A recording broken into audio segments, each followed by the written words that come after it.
We were married in 1995.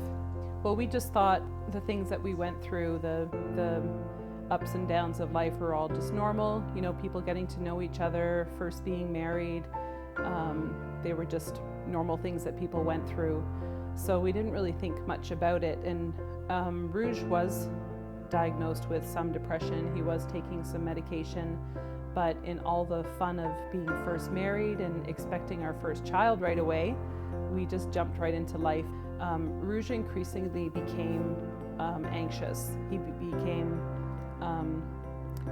would get really consumed by things, and he would lose sleep, and he was starting to pull away from his friends and from friendships and from going out, from even spending time with the kids and spending time with me, and he would just pull away. Sometimes he would leave the house and we had no idea where he was going.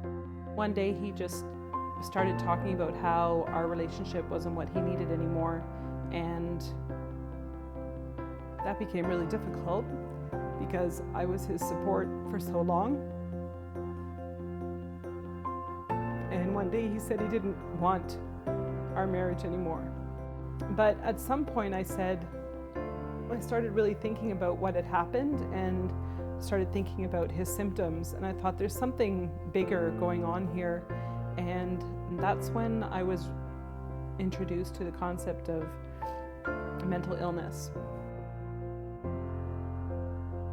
In that moment, I realized that not only was Rouge really suffering from a mental illness that we had not really fully diagnosed, but explained all of his mood swings and explained his erratic behavior. It explained loving me one day and hating me the next. It explained so much from hearing them share their stories.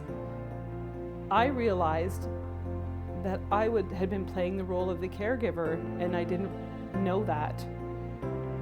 He was the one that needed the attention. He's the one that needed the support. And going to the conference, I realized I'd been a caregiver for a long time, 18 years of knowing Rouge and living with something that was kind of an undercurrent. And that was really helpful for me to know that I needed help too, and I needed support too, and that hearing people's stories of how they were living with it and how they were experiencing a hard life, but a life with hope and beauty, gave me a lot of encouragement. And when we went on that walk, I told him that I had gone to the conference and that I was trying to find out what really was happening. And he looked at me like he was encouraged,